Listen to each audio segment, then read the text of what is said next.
Candidates Campaign Project 2026. தளபதி விஜயின் தமிழக வெற்றி கழகத்தின் வெற்றி வேட்பாளர்களின் டிஜிட்டல் ப்ரமோஷன் ப்ராஜெக்ட் உங்கள் தொகுதிக்கும் செய்ய வேண்டுமா? டிவிகே சார்பா மாநாடு போடுறதுக்குன்னா வெறும் 3 அடிக்கு மட்டும் தான் போட சொல்றாங்க. இதே திமுக வந்து 6 அடிக்கு போட்டுருச்சு அப்படின்னாரு. 6 அடி எதுக்கு தோண்டுவாங்க? இந்த முறை உதயநிதி சேப்பாக்கத்துல போட்டியிடவில்லை, அனௌன்ஸ்மெண்ட் வந்திருக்கு. திருவாரூர் போறாராமா. நல்லா தெரிஞ்சுங்க எந்த அளவுக்கு டர் இருக்குன்ட்டு. நைட்டா லைட்டா நீதான் ரீட்டும் பண்ணுறிய, டைட்டா ஆனா நீதான் கொஞ்சம் லைக்கும் போடுறிய. கொரட்ட சத்தம் இப்ப கொஞ்சம் கோட்டையில் கேக்குதப்பா, கொல்லு பேர வரைக்கும் நாட்ட ஆட்டைய போடுறப்பா. இரவின் நிலாட்டம் பகலில் தூக்கம், இதுதான் உங்கள் உலகம் உங்கள் உலகம். இது என்ன தெரியுதா? நம்ம சேகுவாரா உதயநிதி அவர்கள் ஒவ்வொரு முறையும் இந்த நீட்டுக்குன்னு சொல்லிட்டு இந்த செங்கலை தூக்கிட்டு தான் சுத்தினாப்புல. இப்ப இந்த செங்கலை இங்கேயே விட்டுட்டு போயிட்டீங்க. இந்த இவ்வளவு பெரிய செங்கலை வச்சுதான் இந்த திமுக ஆட்சிக்கு சமாதியே கெட்டு போற. இந்த சமாதி விசில தான் இந்த சமாதியே கெட்ட போகுது. நல்லா புரிஞ்சுங்க. 200 தொகுதியிலும் நாங்க தான் வருவோம். அப்பயும் 200 தான். இவங்க இந்த 200 புத்தி அவங்க விட்டு போகவே போகாது நினைக்கிறேன். கடைசி வரைக்கும் ஆவடி நாசன் ஒரு ஆள் சொல்றாப்புல, ஸ்டாலின் அவர்கள் தான் இஸ்லாமியுடைய தெய்வமா, தூய்மையான இஸ்லாமிய கேட்டானா செருப்பு கழட்டி அடிப்பான்.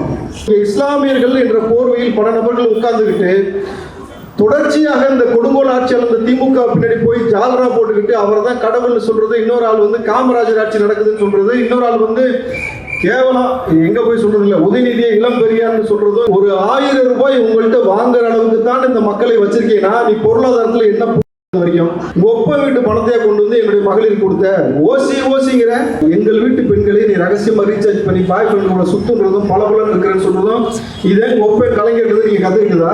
எப்படி வெக்கப்படாம திருட்டுத்தனம் ஐயாக்கித்தனம் முள்ள மாதிரி தானே பண்ணு. நீயே தைரியமா வந்து ஊருக்குள்ள நான் தான் ஜெயிப்பேன்னு சொல்லும் போது உனக்கு ஆப்படிக்கின்ற ஒரே முடிவோட உச்சத்துல இருக்கிற எல்லாத்தையும் விட்டு தளபதி விஜய் அவர்கள் களத்துக்கு வந்து உன்னையும் பார்ப்பேன் ஒப்பனையும் பார்ப்பேன் எவனையும் பார்ப்பேன் சொல்லிட்டு ஒரே நேரத்தில் மத்தியில் மாநிலத்தில் இருக்கக்கூடிய 2 கட்சியும் எதிர்த்து என் மக்களுக்கு நல்லது நடக்கணும் நீங்க வந்து ஒரு கட்சியை ஆரம்பிச்சிருக்கிறாரு. எங்க உதயநிதி ஸ்டாலின் சரியான தில்லான ஆண்மகன்.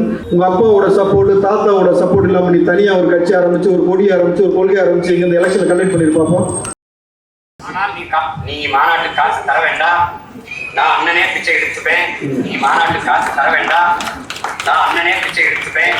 நீ மட்டும் வந்தாயின்னு வச்சுக்க கூட்டத்துல அங்கே வச்சு போச்சு வேணும் சொல்லிட்டே கேட்க. அப்பதான் என்ன பண்ணுவேன், கட்சி பிடிப்பேன், இல்லைன்னா எட்டி பிடிப்பேன்.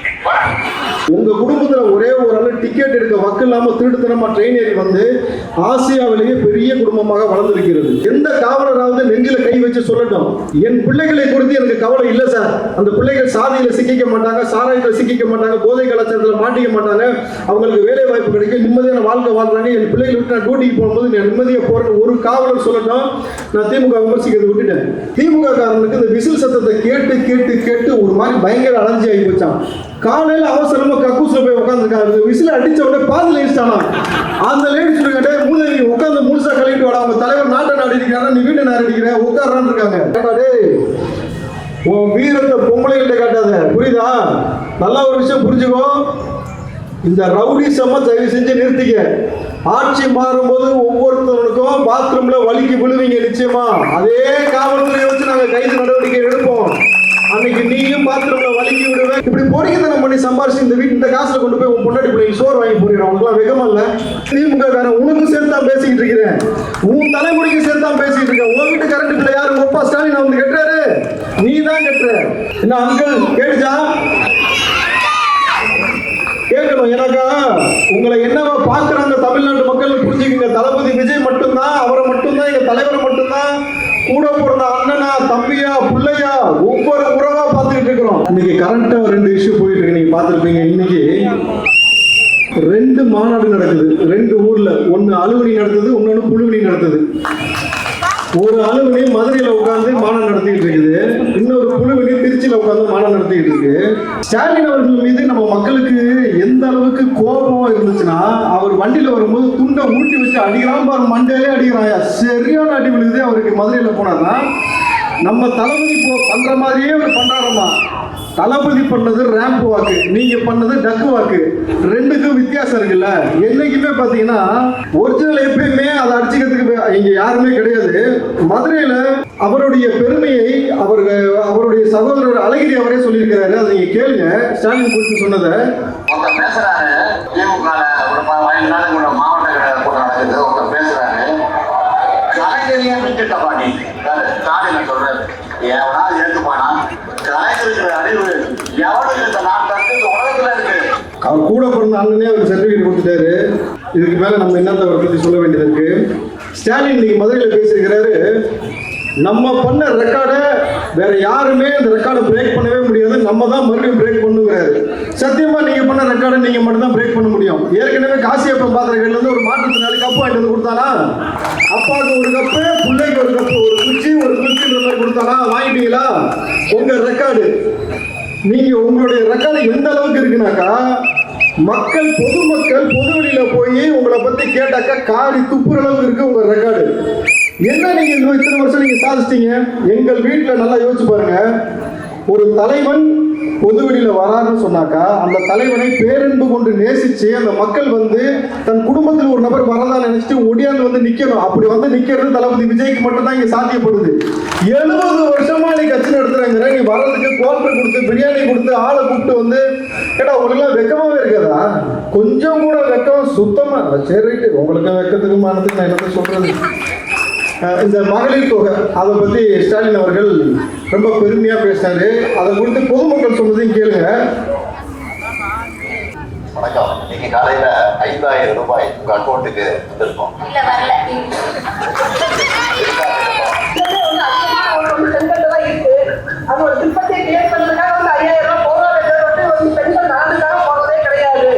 இந்த தொகையை வச்சு அன்றாட வீட்டு செலவுகள், மருத்துவ செலவுகள், கல்வி செலவுகள் என நிறைவு செய்ய இந்த திட்டம் வழிவகுத்துச்சு. நான் என்ன சொல்றேன்னா, அந்த 2000 தேவையில்லை, 1000 தேவையில்லை, 5000 தேவையில்லை.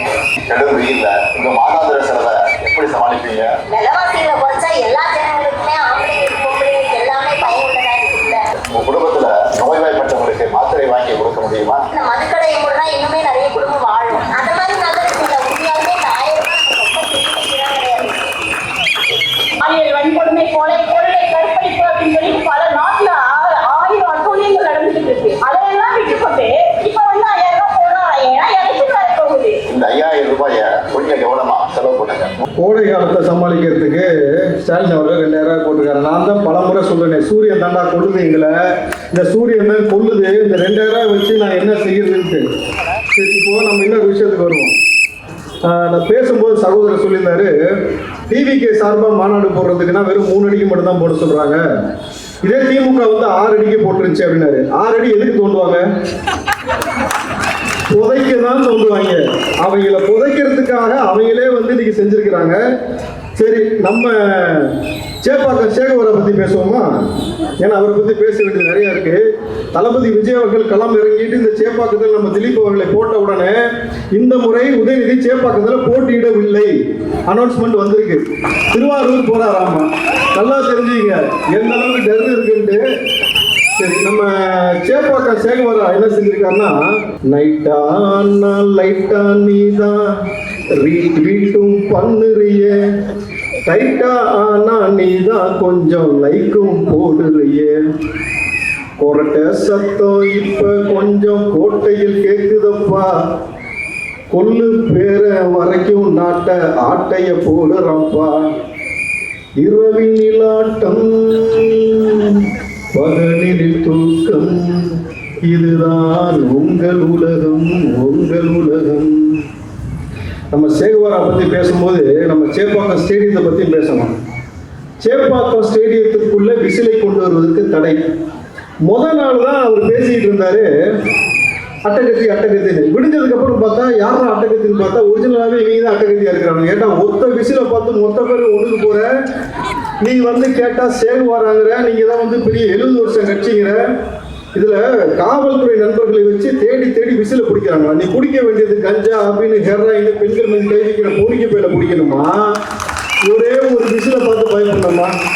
தம்பி, அந்த ஒரு விசில ஒன்று கொடுங்க. அப்படி இருங்க. இது என்னன்னு தெரியுதா? நம்ம சேப்பாக்கம் சேகுவாரா உதயநிதி அவர்கள் ஒவ்வொரு முறையும் இந்த நீட்டுக்குன்னு சொல்லிட்டு இந்த செங்கலை தூக்கி தான் சுத்தினாப்புல. இப்ப இந்த செங்கலை இங்கேயே விட்டுட்டு போயிட்டீங்க. இந்த இவ்வளவு பெரிய செங்கலை வச்சுதான் இந்த திமுக ஆட்சிக்கு சமாதியே கெட்டு போறோம். நல்லா புரிஞ்சுங்க, நீங்க விட்டுட்டு போன இந்த செங்கலை வச்சுதான் திமுக ஆட்சிக்கு சமாதி கெட்ட போறோம். இந்த சமாதி விசில தான் இந்த சமாதியே கெட்ட போகுது. நல்லா புரிஞ்சுங்க. ஆனா நீட்டை செங்கலை தூக்கி வந்து நம்ம நீட்டை ஒழிச்சிருவோம். நீட்டை ஒழிச்சிங்களா உதயநிதி? போதையை ஒழிச்சிங்களா? அபினை ஒழிச்சிங்களா? ஹெராயினை ஒழிச்சிங்களா? என்னத்தை ஒழிச்சிங்க? கஞ்சா, அபினை, ஹெராயின், மெத்து, கஞ்சா எல்லாத்தையும் ஒழிச்சேன்னு சொன்ன திமுக பூரா அவன் பின்னாடி ஒழிச்சு வச்சிருக்கான். தேவைப்படும் போதெல்லாம் எடுத்து விற்கிறானுங்க. தொடர்ச்சியா அந்த பெண்கள் மீது பாலியல் அத்துமீறல் நடந்து கொண்டே இருக்கிறது. பள்ளிக்கு போற குழந்தைகளுக்கு ஒரு சின்ன சிறுமிகளுக்கு கூட பாதுகாப்பு இல்லாத ஒரு சூழலை உருவாக்கி வச்சுட்டு வெக்கமெல்லாம் எப்படா நீங்க பேசுறீங்க? மறுபடியும் நாங்க தான் வருவோம். 200 தொகுதியிலும் நாங்க தான் வருவோம். அப்பயும் 200 தான். இவங்க இந்த 200 புத்தி அவங்க விட்டு போகவே போகாது நினைக்கிறேன். கடைசி வரைக்கும் இந்த 200 உதயநிதி அவர்கள் வந்து அவர் செஞ்ச புரட்சி என்னன்னு உங்களுக்கு இது தெரியுமா? தமிழ்நாட்டில் இதுவரைக்கும் உதயநிதி அவர்கள் பொறுப்பேற்ற உடனே ஏர் ஷோ நடத்தி 5 பேரை கொண்டாங்க மெரினா பீச்சில் வச்சு. இன்ன வரைக்கும் அதை இறந்த நபர்களுக்கு குடும்பத்திற்கு என்ன நிதி கொடுத்தீங்க, என்ன மாதிரியான வேலை வாய்ப்பு ஏற்படுத்தி கொடுத்தீங்க, இது வரைக்கும் தெரியாது. உங்க ஆட்சியில் வந்து 2 முறை கள்ளசாராய மரணம் தொடர்ச்சியாக கொள்றது, அபினை வச்சு ஹெராயினை வச்சு கொள்றது. அதை விட மிக முக்கியமான விஷயம் இந்த சேப்பாக்க தொகுதியில் நம்ம பேசியாகணும். இது புனித ரம்லான் மாதம் ஆரம்பிச்சிருச்சு. இஸ்லாமிய சகோதரிகளாம் நோன்பு வைக்க தொடங்கியாச்சு. இந்த ரம்ஜான் நோன்பு வைப்பதற்கு எதுக்கு தொடங்கி இருக்கோன்ற விஷயத்தை முதல்ல நீங்க புரிஞ்சுக்கணும்.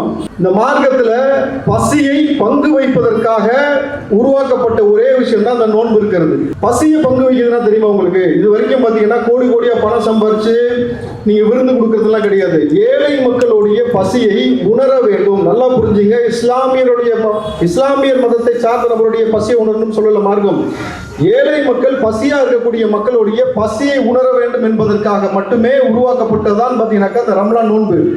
இந்த புனித ரம்லான் நோன்புல எத்தியோப்பியாவில் இருக்கக்கூடிய நபராக இருக்கட்டும், சென்னையில் இருக்கக்கூடிய நபராக இருக்கட்டும், வறுமையிலையும் ஏழ்மையிலையும் இருக்கக்கூடிய நபருடைய பசி எவன் ஒருவன் உணர்கிறானோ அவன் தான் அந்த மனிதனை நேசிப்பான், அந்த மனிதனை சம மனிதனாக பார்ப்பான், சமத்துவத்தை அங்கதான் போதிப்பான் என்பதற்காக தான் நாங்கள் வந்து நோன்பு நோக்கிறது. இந்த புனிதமான ரம்லான் நோன்பு போன வருடம் ரம்லான் நோன்பு நோக்கப்பட்ட பொழுது உதயநிதி அவர்கள் கலந்து கொண்ட அந்த நிகழ்ச்சியில குப்பை வண்டியில இஸ்லாமியர்கள் கொண்டு வந்து உணவு கொடுத்தார்.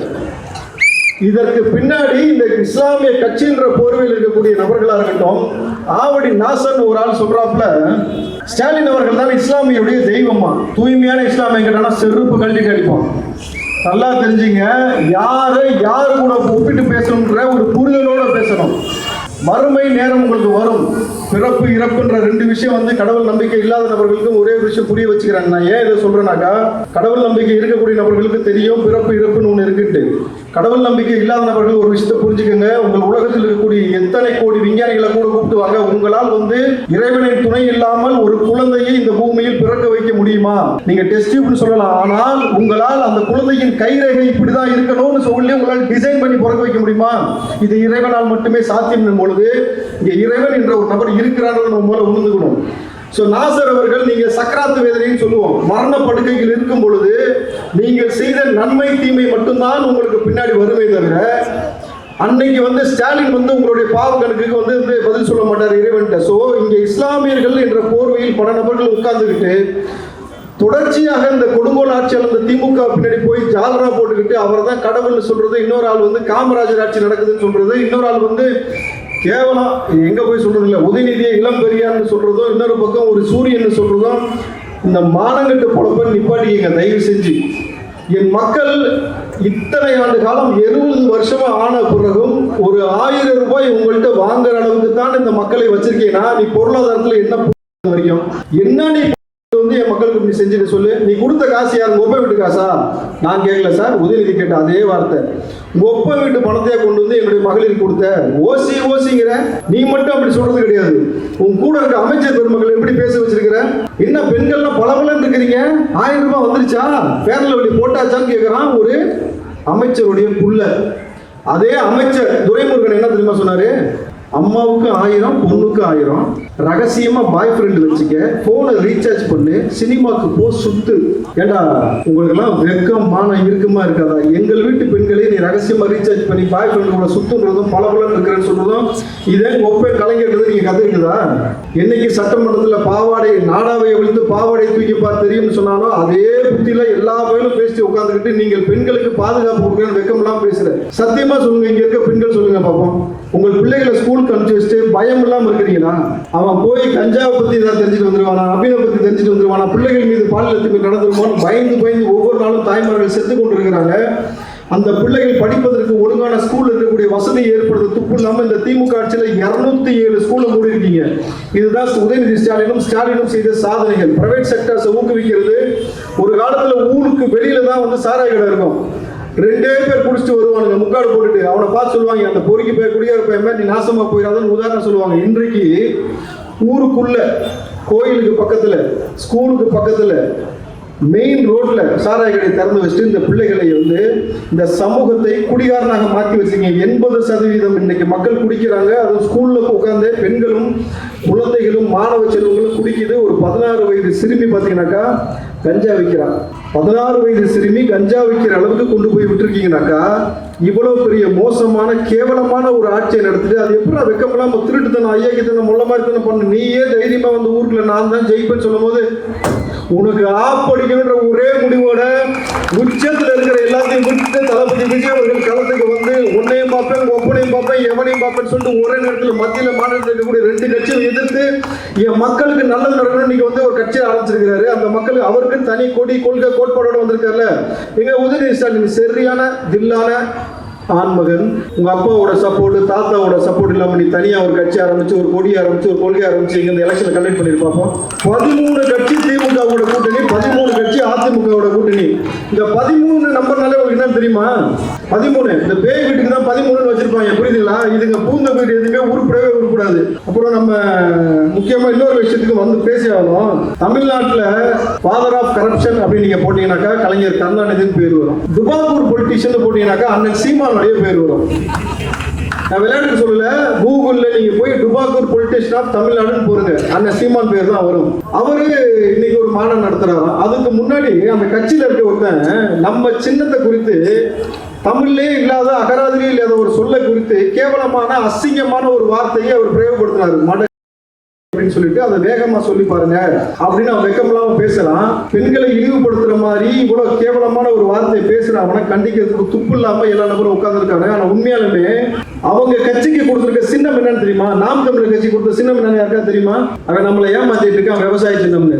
விவசாய சின்னம் கிடையாது. நாட்டுல ஒரு ஆளுக்கு கரும்பு சின்னம் கொடுத்திருக்காங்க. இவங்களுக்கு கொடுத்தது கலப்பு சின்னம். அந்த கலப்பை அதாவது பயன்படுத்தாமல் இருக்கக்கூடிய முனை மலைக்கு போன கலப்பையின் பேர் என்ன தெரியுமா?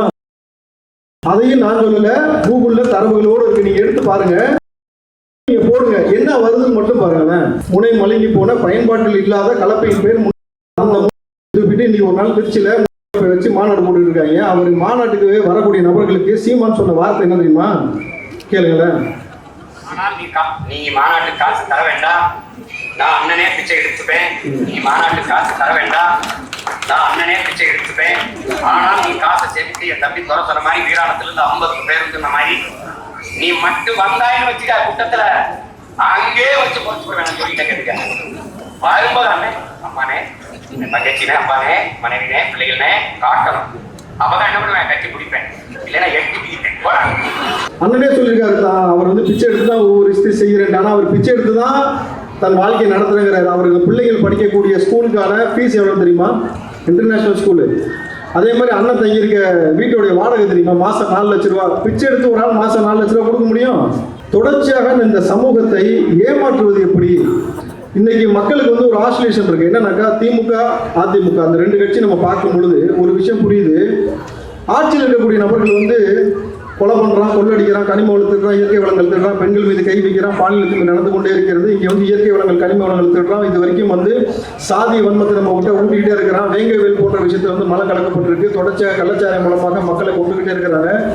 எந்த ஒரு நலத்திட்டமும் மக்களுக்கு உருப்படியாக செய்யாம தொடர்ச்சி அவங்களுக்கு சாதிக்குள்ளேயும் சாராயத்துக்குள்ளேயும் இன்னொரு பக்கம் வந்து அடிமைத்தனமான வாழ்க்கைக்குள்ளேயும் ஏழ்மைக்குள்ளேயுமே வச்சுக்கிட்டு இருக்கான்னு சொல்லிட்டு நம்ம சரி இவனுக்கு ஆளுங்கட்சிக்கு ஓட்டு போட வேணாம்னு சொல்லிட்டு இன்னொரு கட்சிக்கு ஓட்டு போடுறோம்.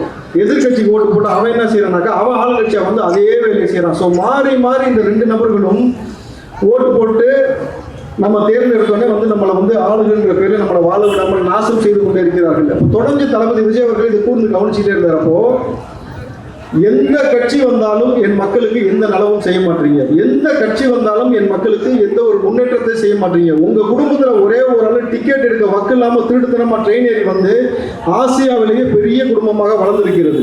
நல்லா புரிஞ்சுங்க. அந்த குடும்பத்தில் ஒரு நபரால் வந்து 30 கோடிக்கு வாட்ச் கட்ட முடியுது. நம்மளால ஒரு 300 ரூபாய்க்கு வாட்ச் கட்ட முடியுதா? 30 கோடிக்கு வாட்ச் கட்டானா இதில் இருக்கக்கூடிய ஒரு சிந்தனை நீங்கள் புரிஞ்சுக்கணும். நீங்கள் தங்கமாக வாங்குறீங்க, வீடாக வாங்குறீங்க அப்படின்னாக்கா அது திரும்ப நீங்கள் விற்றீங்கனாக்கா உங்களுக்கு மறுபடியும் அந்த காசு ரெட்டிப்பாக கிடைக்கும். ஒரு பழைய வாட்சை யார் மறுபடியும் காசு கொடுத்து வாங்குவா? அது ரீசேல் வேல்யூவே இல்லாத ஒரு வாட்சை கெட்டுற அளவுக்கு அவங்ககிட்ட பணம் கொழுத்து போய் கிடக்குனாக்கா எந்த அளவுக்கு திருட்டுத்தனம், ஐயக்கத்தனம், முள்ள மாதிரிச்செல்லாம் கனிம வளர்த்து திருடக்கூடிய வேலையை செய்து கொண்டிருக்காங்கன்றதை நீங்கள் புரிஞ்சுக்கணும். அப்போ இதில் கூடுதலாக காவல்துறை நண்பர்களை நான் சந்திக்கும் பொழுதும் சரி, கமிஷனர் ஆஃபீஸ் போகும்பொழுதும் சரி, அங்கே இருக்கக்கூடிய நபர்கள் சொன்னது, சார் ஏதாவது செஞ்சு இந்த கர்மம் முடிச்சவங்களை முடிச்சு விட்டுருங்க சார். இந்த ஆட்சியை தொடர்ச்சியாக காவலர்களுக்கே ஒரு பாதுகாப்பு இல்லாத ஒரு சூழல் வந்து இங்க எங்க இருக்குனாக்கா திமுக ஆட்சியில் இருக்கு. பெண் காவலர் மீது கை வைக்கிறது இங்க இருக்கு.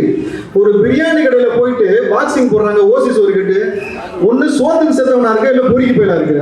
இது 2 விட்டு நீங்க என்னடா நாட்டுக்கு செஞ்சீங்கன்னா ஒண்ணும் கிடையாது.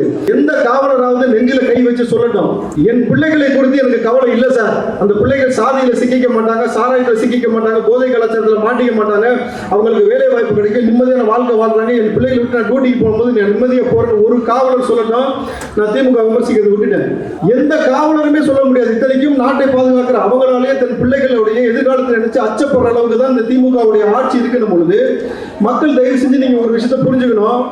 ஏதோ நீங்க நம்ம கூட்டத்துக்கு வந்தோம், அந்த கூட்டத்துல கலைஞ்சு போயிட்டோம், அடுத்த நாள் நம்ம வேலையில பார்க்க போனோம்னு இருக்காதீங்க. ஒவ்வொரு முறையும் யோசிச்சு பாருங்க. நீங்க ரேஷன் கடையில போய் நிற்கும் போதுதான் நீங்க யோசிக்கணும், இன்னமும் பொருளாதாரத்தையும் வேலை வாய்ப்பையும் முன்னேற்றாமல் நம்மளை இந்த இடத்துல ஒரு பச்சரிசிக்கும் ஒரு கரும்புக்கும் ஒரு 1000 ரூபாய்க்கும் தான் இத்தனை ஆண்டு காலமாக நிக்க வச்சிருக்காங்க. உங்க அப்பா எப்படி இருந்தாரு, உங்க தாத்தா எப்படி இருந்தாரு, நீங்க எப்படி இருக்கீங்க, நாளைக்கு உங்கள் பிள்ளைகளையும் இதே மாதிரி இவங்கள்ட்ட கையேந்து நிக்க வைக்க போறீங்களா? இல்லை நீங்கள் வந்து இங்க தற்சார்பு முறையை வளர்த்து தளபதி விஜய் அவர்கள் சொன்னது போல ஒவ்வொரு நபருக்கும் வீட்டு நிச்சயம், ஒரு வாகனம் நிச்சயமா இருக்கணும், அதை அந்த அளவுக்கு பொருளாதாரத்தை உயர்த்தி உங்களுடைய வாழ்க்கையை மேம்படுத்தும் நினைக்கிறார்ல. ஒரே ஒரு விஷயம் புரிஞ்சுங்க, அவருக்கு பணம் அவசியம் கிடையாது. அவருக்கு பேரு, புகழ், பணம், அந்தஸ்து எல்லாம் கிடைச்ச பிறகு எதற்காக அரசியல் களத்துக்குள்ள வந்திருக்காருன்னா ஒரே விஷயம் தான், இதை அத்தனையும் கொடுத்தது என் மக்கள். ஆனா என் மக்களை நாசம் செய்து கொண்டிருக்கிறது ஒரே குடும்பம். அந்த திமுக வழி ஆட்சி செய்து நாசம் செஞ்சிருக்கான பொழுது அவனை அப்புறப்படுத்தி உங்களை மேம்பட வைக்கின்றதுக்காக தான். நல்லா புரிஞ்சுங்க, தளபதி விஜய் அவர்கள் காம்ப்ரமைஸ்டா போயிருந்தா என்னைக்கோ ஜனநாயகன் படம் வந்திருக்கும். ஜனநாயகன் படம் வரல, பராசக்தி படம் வருதுன்னு போது நீங்க ஒரு விஷயத்தை புரிஞ்சுக்கோங்க, அவன் யார் கூட இனமா இருக்காரு, இணக்கமா போறாங்கன்னு. சோ இங்க இருக்கக்கூடிய பெண்கள் நீங்க ரொம்ப மிக முக்கியமான டிசைடிங் அத்தாரிட்டியா இருக்கீங்க. ஒவ்வொரு எலெக்ஷன்லயும் உங்களுடைய ஓட் பர்சன்டேஜ் தான் அதிகமாக இருக்கிறது. ஆண்களை விட பெண்களுடைய ஓட்டு சதவீதம் தான் அதிகமாக இருக்கிறது என்பதுதான் இன்றைக்கு புள்ளி விவரமா இருக்கப்படுதோ. அப்ப நீங்க ஒரு விஷயத்தை புரிஞ்சுக்கங்க, ஒரு ஆட்சியாளனை இங்கே அரியணையில் ஏறி உட்கார வைப்பதற்கு நீங்க தான் டிசைடிங் ஃபேக்டரா இருக்கிறீங்க. டிசைடிங் ஃபேக்டரா இருக்கு. நீங்க சொல்லுங்க, தொடர்ச்சியா திருட்டுத்தனம், ஐயக்கத்தனம், மொல்ல மாதிரித்தனம் பண்ணிட்டு பெண்களுக்கு குழந்தைகளுக்கு பாதுகாப்பு இல்லாத ஒரு கேவலமான திரும்ப நம்மளை ஏமாத்திக்கிட்டே இந்த திருட்டு திமுக ஓட்டு போடுறதா? தன்னுடைய வருமானத்தை விட்டுட்டு என் மக்கள் கஷ்டப்படுறாங்கன்னு தெரிஞ்சு அந்த மக்களுக்காக வந்து கட்சி ஆரம்பிச்சு நீங்க தனி மனித தாக்குதல் வரைக்கும் தளபதி விஜய் அவர்கள் சந்திச்சுக்கிட்டு என்ன நடந்தாலும் பரவாயில்ல, என் மக்களுக்கு ஒரு நல்லது நடந்து அமைதியா போறாருல, அவருக்கு ஓட்டு போடுறதா நீங்க முடிவு பண்ணுங்க. ஏன்னா விஜய் அவர்களுக்கு என் மக்களுக்கு நல்லது நடக்கும்ன்ற ஒரே விஷயத்திற்காக தான் தொடர்ச்சி அவர் மீது தனி மனித தாக்குதல் நடத்திய பொழுதும் அமைதியாக பொறுமையாக கடந்து போறாரு. ஒரு மனுஷன் அமைதியா பொறுமையா போறான்னா அவருக்கு அடிக்க தெரியாத அர்த்தம் கிடையாது. இறங்கி அடிச்சான்னா ஒரு பயம் மிஞ்ச மாட்டேன், ஒத்த போய் டவுசர் கூட மிஞ்சாதீங்க. நல்லா திரும்ப சொல்றேன். ஏன்னா உன் வீரத்துல நாங்க சேப்பாக்க ஸ்டேடியத்துக்குள்ள விசில் கொண்டு போக கூடாதுன்னு சொன்னப்பே தெரிஞ்சுக்கிட்டோம். இன்னொரு விஷயம், தூய்மை பணியாளர்கள் விசில் அடிக்க தடை, அதை கவனிச்சிங்களா? ஏன்டா தூய்மை பணியாளர்கள் விசில் அடிக்க தடைன்னு விசாரிச்சா திமுக சகோதரர்கள் வீட்டில் இருக்கக்கூடிய அந்த சகோதரிகள் சொன்னாங்க, திமுக காரனுக்கு இந்த விசில் சத்தத்தை கேட்டு கேட்டு கேட்டு ஒரு மாதிரி பயங்கர அலர்ஜி ஆகி போச்சான். காலையில அவசரமா கக்கூஸ்ல போய் உட்காந்துருக்காங்க, விசில் அடிச்ச உடனே பாதியில் இஷ்டானா. அந்த லேடி சொல்லிக்கிட்டே மூதேவி உட்காந்து முழுசா கழிட்டு வாடா, அவங்க தலைவர் நாட்டை நாடி இருக்கிறாங்க, நீ வீட்டை நாடி இருக்கிற உட்காரான்னு இருக்காங்க. ஸோ இதுதான் யதார்த்தமான கள நிலவரம். நல்லா புரிஞ்சுக்க. ஒற்றை மனிதன் வந்து இங்க இத்தனை கோடி மக்களுடைய தலையெழுத்தை மாற்றணும்னு சொல்லி ஸ்டெப்பனா நிக்கிறாருன்னா அவருக்கு எவ்வளவு பொலிட்டிக்கல் ப்ரெஷர் இருக்கும், அவருக்கு எவ்வளவு தனி மனித தாக்குதல் இருக்கும். எல்லாத்தையும் கடந்து நீங்க எப்படி தளபதி விஜய உறவா நினைக்கிறீங்களோ, உங்க வீட்டுல இருக்கக்கூடிய அண்ணன், தம்பி, சகோதரன், பிள்ளையா நினைக்கிறீங்களோ, அதே போல அவர் நினைச்சதுனாலதான் இன்னைக்கு வந்து களத்துல சரிசமம் இல்லாமல் எவனுக்கும் காம்ப்ரமைஸா போகாம எந்த கூட்டணிக்கும் அடிமை வராம நான் நிக்கொண்டா கடைசி வரைக்கும் என் மக்களுக்காக நிக்கிறாரு. அந்த ஒற்றை நோக்கத்துக்காக தான் நம்மை போன்ற நபர்கள் தளபதி விஜயோட கூட இருக்கிறோம். நீ இத்தனை வருஷமா நீ கும்பாதி கும்ப ராஜாதி ராஜன் சொல்லிட்டு ஊட்டிட்டு இருந்தல, இந்த 2026 எலெக்ஷன்ல திமுக ஆட்சியை குழி தோண்டி புதைச்சிட்டு அது மேல வந்து நீங்கள் இத்தனை ஆண்டு காலமாக தொடர்ச்சியா மக்களை கொண்டு பிணங்கள் மீது சமாதி செஞ்சு அந்த சமாதி மீது சிம்மாசனம் போட்டு அமர்ந்துருந்தீங்க. இந்த திமுகவை உங்களை ஒழிக்கலாட்டி என்னன்னு மட்டும் கேளு. ஏன்னா இன்னைக்கு இளைஞர்கள் பெருவாரியாக குழந்தைகள் இளைஞர்கள் சொல்ற ஒரே விஷயம், தளபதி விஜய் அவர்களுக்கு ஓட்டு போடணும். காரணம் என்ன? காரணம் என்ன சொல்லுங்க பார்ப்போம். நீங்க மனசாட்சியோட சொல்லுங்க. இங்க வந்திருக்கக்கூடிய பெண்கள் சொல்லுங்க. நீங்க சொல்லுங்க, மாச கடைசியில் உங்க கையில ஒரு 5000 ரூபாய் இருக்கா? சொல்லுங்கம்மா, இருக்கா? இல்ல ஒரு மாச கடைசியில ஒரு 5000 ரூபாய் கூட இல்லாத சூழல் நம்ம கையில இருக்கு. ஆனா ஒரு குடும்பத்துடைய அவங்க வீட்டுல மட்டும் காசு பணம் புழங்கிட்டே இருக்கு. அவன் கட்சிக்காரனுக்கு மட்டும் ஏகபோகமா வளம் வந்துகிட்டே இருக்கிறாங்க. ஆனா நீங்க ஒரு விஷயம் புரிஞ்சுக்கணும், ஸ்டாலின் அவர்களுக்கு சொந்தமா காரே இல்லையா? அபிடேவிட்ல சொல்லியிருக்காரு. நம்புறீங்களா நீங்க? இது எந்த அளவுக்கு வந்து உச்சபட்சமா மக்களை ஏமாற்றுவதுன்னு புரிஞ்சுக்கங்க, தேர்தல் நடத்த ஏமாற்றுறது புரிஞ்சுக்கங்க. அப்படின்னு ஹெராயின், கஞ்சா, மெத்து இந்த மாதிரி விஷயங்கள் எப்படி தமிழ்நாட்டுக்குள்ள வருதுன்னு நம்ம கேள்வி கேட்டாக்கா, கடல் மார்க்கமா வருதான், கப்பல் மார்க்கமா வருதுன்றாங்க. அப்புறம் விசாரிச்சு பார்த்தா திமுகவுடைய அமைச்சருக்கே 2 கப்பல் இருக்கு சொந்தமா. நான் கப்பல் இருக்குன்னு தான் சொல்றேன், வேற எதுவும் சொல்ல நீங்க எதுவும் புரிஞ்சுக்க கூடாது, தவறா புரிஞ்சுக்க கூடாது. ஸோ ஒட்டுமொத்தமா மக்கள் நீங்க புரிஞ்சுக்கங்க. இன்னொரு முறை நம்ம வீட்டில் நம்ம குழந்தைகளுக்கும் பெண்களுக்கும் பாதுகாப்பு இருக்கணும்னா நான் சொல்ற இந்த கேள்வியை நீங்க திரும்ப திரும்ப உங்க மனசுல கேட்டுக்கிட்டே இருங்க. திமுகவில் இருக்கக்கூடிய, அதிமுகவில் இருக்கக்கூடிய அமைச்சர் பெருமக்கள் வீட்டில் இருக்கக்கூடிய பெண்கள் மீது இது வரைக்கும் பாலியல் அத்துமீறல் நடந்ததாக ஒரு செய்தி பார்த்திருக்கீங்களா? திமுகவுடைய எம்எல்ஏ, எம்பி வீட்டில் இருக்கக்கூடிய பெண்கள் மீது பாலியல் அத்துமீறல் நடந்திருக்கு நீங்க கேட்டிருக்கீங்களா? கேள்விப்பட்டிருக்கீங்களா இது வரைக்கும்? ஆனால் சாமானிய வீட்டு பிள்ளைகள் மீது தொடர்ச்சியாக பாலியல் அத்துமீறல் நடந்து கொண்டே இருக்கிறது. ஸ்கூல்ல போனால் நடக்குது, அண்ணா யூனிவர்சிட்டியில, காலேஜில் நடக்குது, கோயம்புத்தூர்ல நடக்குது, எல்லா இடத்துலையும் நடக்குதுனாக்கா இது எப்படி சாத்தியப்படுகிறது? அப்போ சாமானிய வீட்டு பிள்ளைகள் மீது கை வைக்கலான்னு திமுறும் தைரியமும் பொறுக்கித்தனத்தையும் ஊக்குவிச்சது யாரு? உன் வீட்டில் இருக்கக்கூடிய பெண்களுக்கு முழு பாதுகாப்பு, என்னுடைய வீட்டில் இருக்கக்கூடிய பெண்களுக்கு பாதுகாப்பு இல்லாத சூழலை உருவாக்கி வச்சது யாரு? இப்போ இந்த சூழலை மட்டும் நீங்க பெண்கள் புரிஞ்சுக்கணும். நிச்சயமாக தைரியமாக நீங்க எதிர்த்து கேள்வி கேளுங்க. உங்களுக்கு ஏதாவது ஒரு பிரச்சனைனாக்கா நான் தனியா ஒரு நம்பர் கொடுக்க சொல்றேன், அந்த நம்பரை கூப்பிடுங்க. எப்பேற்பட்ட பொறுக்கியா இருந்தாலும் சரி, எதிர்க்க இருக்கிறவன் எவனா இருந்தாலும் சரி, நம்ம வந்து நிற்போம். டிவிகே சார்பா நம்ம வந்து நிற்போம். இந்த ஒரு விஷயத்தை மட்டும் நான் உறுதியா சொல்றேன். இந்த திமுக ஒப்ப தாத்தா எல்லாத்தையும் பார்த்துட்டு தான் அரசியலுக்குள்ள வந்திருக்கிறோம். அங்க பாரு, எங்களுக்கு எதுவுமே பண்ண தெரியாமலாம் கிடையாது ராஜா. அடிச்சு ஆரம்பிச்சோன்னு வச்சுக்க, ஒரு பயம் மிஞ்ச மாட்டேன். நாங்க தளபதி விஜய் அவர்கள் பொறுமையா போகணும், ரொம்ப அமைதியா போகணும், நம்ம நேர்த்தியா போகணும். இவனுங்க நம்மளை வேணுங்கிற வம்பெடுப்பாங்க, நம்மளை வந்து வேற மாதிரி வன்முறை செய்ய தூண்டுவாங்க. நீங்க மக்களுக்கு நல்லது நடக்கணும், அந்த பாதையில டிவேட் ஆயிடக்கூடாதுன்னு சொன்ன ஒரே காரணத்துக்காக தான் நம்ம பொறுமையா போயிட்டு இருக்கிறோம்.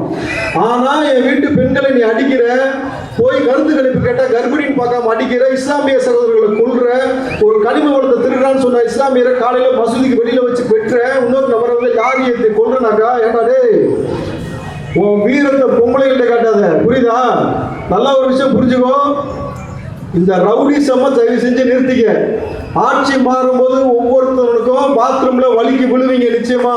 அதே காவல்துறையை வச்சு நாங்க கைது நடவடிக்கை எடுப்போம். அன்னைக்கு நீயும் பாத்ரூம்ல வலிக்கு விடுவேன், பொறுக்கித்தனம் பண்ணவன் எல்லாத்தையும் புரிஞ்சுக்கணும். இப்படி பொறுக்கித்தனம் பண்ணி சம்பாரிச்சு இந்த காசுல கொண்டு போய் உன் பொண்டாட்டி பிள்ளைங்க சோறு வாங்கி போடுறோம். அவங்களுக்குலாம் வெகமா இல்ல? நான் கேட்கிறேன். தன்மானமா வாழ்ந்த ஒரு இனம்டா தமிழினம். இந்த தமிழனுக்குன்னு ஒரு தன்மானம் இருக்கு. நீ அடிமையா இருந்து 200 ரூபா வாங்கி பொறுக்கித்தனம் பண்ணி அடியால் வேலை செஞ்சு பொம்பளைங்க மீது கை வச்சு அது மூலம் சம்பாரிச்சு கொண்டு போய் வீட்டு பெண்களுக்கு சோறு வாங்கி போடுறீங்க. உனக்கு கேவலமாவே இருக்காதா? இங்க நான் நின்று பேசுறது திமுக காரன் உனக்கு சேர்த்தான் பேசிக்கிட்டு இருக்கிறேன், உன் தலைமுறைக்கு சேர்த்தான் பேசிக்கிட்டு இருக்கேன். உன் வீட்டு கரண்ட் பிள்ளை யாரு? ஒப்பா ஸ்டாலின் வந்து கட்டுறாரு, நீ தான் கட்டுற, நீ தான் உன் வீட்டை பார்க்கணும். அப்போ காலங்காலமா நம்ம சாதிக்குள்ள நம்மளை சிக்க வச்சிருக்காங்க. தொடர்ச்சியாக சாதிக்குள்ளேயும் வேலைக்குள்ளேயும் வறுமைக்குள்ளேயும் நம்மளை சிக்க வச்சு அதை நோக்கியே நம்மளை போக வச்சு நிமிந்தே பார்க்க விடாம வச்சிருக்காங்க. ஏன் நிமிந்து பார்க்கவில்லைனாக்கா நம்ம அரசியலை கூர்ந்து கவனிச்சிடக்கூடாது. அரசியலை கூர்ந்து கவனிச்சா அரசியலை நம்ம வந்து பங்கு பெறுவோம். அப்ப நம்மலாம் காமன் பீப்புள்லாம் அரசியலுக்கு வந்ததாக்கா இந்த திருட்டுத்தனம் பண்ற பொறுக்கி போயெல்லாம் அரசியல் விட்டு வெளியில போற மாதிரி ஆகிடும். அந்த சூழல் வராமல் இருக்கணும்னா நம்மளை சாதிக்குள்ள, சாராயத்துக்குள்ள, வறுமைக்குள்ள, இந்த மாதிரி ஏழ்மைக்குள்ள, ரவுடிசம்குள்ள நம்மளை அடக்கி வச்சுக்கிட்டே இருப்பானுங்க. இன்றைக்கு அதை முற்றிலுமாக முறியடிச்ச ஒரே கட்சி எதுனா டிவிகே தான். தளபதி விஜய் அவர்கள் தான் வந்து சாதாரண ஆட்டோ ஓட்டுநர் மாவட்ட செயலாளராக மாற்றிருக்கிறாரு. சாமானிய வீட்டு பிள்ளைகளை நீ மாவட்ட செயலாளராக மாற்றிருக்கிறார் அப்படின்னும் பொழுது ஏன் அதை செஞ்சிருக்காரு ஒரு விஷயத்தோட சொல்லி நான் முடிக்கிறேன். பாதிக்கப்பட்ட விளிம்பு நிலை மக்கள் நீங்க அரசியலுக்குள்ள வந்தா மட்டும்தான் உங்களுக்கு அந்த வலி வேதனை தெரியும், எந்தெந்த விஷயத்தை எப்படி சரி பண்ணணும்னு தெரியும். அப்போ நீங்கள் வந்து அரசியலுக்குள்ள வரணும் அப்படின்னாக்கா ஒரு தலைவனை ரெப்ரசென்ட் பண்ணி வரணும். அப்போ நீங்க திமுகவோ அதிமுகவோ நீங்க போகும்பொழுது உங்களை வந்து மேல வரவிட மாட்டாங்க. டிவிகேக்குள்ள வரும்பொழுது உங்களை தளபதி விஜய் அவர்கள் அடையாளப்படுத்துறாங்க. நல்லா புரிஞ்சுங்க. எவனோ 4 பேர் வந்து நம்ம தலையெழுத்தை முடிவு பண்ணி நம்ம லேபிள் தான் முடிவு பண்றதுக்கு அவனுக்கு உரிமை கொடுத்தான். நம்ம லேபிள நம்ம உருவாக்குவோம். அது டிவிக்கு பக்கம் நின்று உருவாக்குவோம். நாளைக்கு இந்த மேடைக்கு கீழே உட்கார்ந்துருக்க ஒவ்வொரு நபரும் அரசியல்ல நீங்க பங்கு பெறணும். அரசியல் களத்துல மேல வாங்க. உங்களுக்கு அரசியலுக்காக தளபதி விஜய் அவர்கள் பெரிய வாய்ப்பை ஏற்படுத்தி வச்சிருக்கிறாரு. இன்னைக்கு நான் மேடையில் நின்று தளபதி கூட நின்று தளபதி எனக்கு ஒரு முத்தம் கொடுத்திருக்கிறாரு. தளபதியோட பேரன்பை நான் சம்பாதிச்சிருக்கேனாக்கா அந்த பேரன்பையும் அந்த நம்பிக்கையும் நீங்களும் சம்பாதிக்கிறதுக்கு ரொம்ப தூரம் இல்லை. நீங்க செய்ய வேண்டிய ஒரே விஷயம் டிவிகே தளபதி விஜய் அவர்கள் ஓட்டு போடுங்க. 2024 அவர் முதலமைச்சர் ஆக்குவோம். இந்த திருட்டுத்தனம் பண்ண இந்த திருட்டுத்தனம் பண்ண திமுகவும் சரி, இந்த பாசிச பாஜகவும் சரி, தமிழ்நாட்டை விட்டு ஓட ஓட விரட்டிட்டு மாச கடைசியானா நம்ம கையில நிம்மதியா காசு இருக்குப்பா, நம்ம பிள்ளைங்க பத்திரமா இருக்காங்க, நம்ம நல்லா படிக்கலாம், நல்ல மருத்துவம் கிடைச்சிருக்கு, நம்ம நிம்மதியா எங்க வேணாலும் போலாம் வரலாம், ஊருக்குள்ள வந்து தண்ணி இல்லை, சாக்கடை வந்து ஓடல, எவனும் நம்ம பிள்ளைகள் மீது கை வைக்கல. இங்க கை வச்சா டிவிக்கு ஒரு கட்சி வரும். அதுக்கப்புறமேட்டு அவங்க மென்னி முடிப்பாங்க அப்படின்ற ஒரு நிலைமை வரும். அதுக்காக தான் தொடர்ச்சியா நாங்க சமரசம் இல்லாமல் களத்துல நாங்க நிக்கிறோம்னாக்கா நாங்கள் எல்லா பொலிட்டிக்கல் ப்ரெஷரையும் பார்த்துட்டு தான் நிக்கிறோம். எவ்வளவு அடக்குமுறைகள், எவ்வளவு கேஸ் எல்லாத்தையும் பார்த்து நாங்க நிக்கிறோம்னா யாருக்காகனா உங்களுக்காக தான் நிக்கிறோம். ஒரே நோக்கம், சாமானிய வீட்டு மக்கள், சாமானிய வீட்டு பிள்ளைகள் நீங்க மேல வரணும். உங்க வறுமை ஒழியணும், உங்களுக்கு நல்லாட்சி நடக்கணும், உங்களுக்கு நல்லது நடக்கணும். ஒரே காரணம் தான். அடுத்த தலைமுறையை சிந்திங்க மக்களே. இன்னைக்கு ஏதோ வந்தோம், மீட்டிங் அட்டன் பண்ணோம், போகணும்னு இல்லாம அடுத்த தலைமுறை பிள்ளைகளை பத்தி திரும்ப நீங்க சிந்திச்சு பார்த்தீங்கன்னாக்கா நிச்சயமா உங்களுக்கு புரியும். நம்ம ஓட்டு, நமது ஓட்டு, நமது ஓட்டு. என்ன அங்கிள் கேட்டுச்சா? கேட்கணும். எனக்கா உங்களை என்னவா பார்க்கறாங்க தமிழ்நாட்டு மக்கள் புரிஞ்சுக்கங்க. தளபதி விஜய் மட்டும்தான், அவரை மட்டும்தான், எங்க தலைவரை மட்டும்தான் கூட பிறந்த அண்ணனா, தம்பியா, பிள்ளையா, ஒவ்வொரு உறவா பார்த்துக்கிட்டு இருக்கிறோம். இந்த உறவுகளுக்கு முன்னாடி இந்த உருட்டு, இந்த 200 ரூபாய் திமுக உருட்டு நிச்சயமா ஈடுபடாம செல்லாம இதோட உங்கள் ஆட்சிக்கு நாங்கள் சமாதி கட்டுவோம் என்ற உறுதிமொழி ஏற்றுக்கொண்டு விடைபெறுகிறேன். நன்றி. டிவிகே கேண்டிடேட்ஸ் கேம்பெயின் ப்ராஜெக்ட் 2026 தளபதி விஜயின் தமிழக வெற்றி கழகத்தின் வெற்றி வேட்பாளர்களின் டிஜிட்டல் ப்ரமோஷன் ப்ராஜெக்ட் உங்கள் தொகுதிக்கும் செய்ய வேண்டுமா? டிவிகே ஆர்மி மற்றும் இன்ஃபினிட்டி பிளஸ் சேனலும் நம்முடன் சேர்ந்து கிட்டத்தட்ட 50க்கும் மேற்பட்ட யூடியூப் சேனல்களின் தங்களின் மக்கள் பணியையும் மக்களுக்காக நீங்கள் செய்ய போகின்ற பணியையும் கோடிக்கணக்கான வாக்காளர்களிடம் கொண்டு சேர்க்கும் ஒரு அரிய வாய்ப்பு.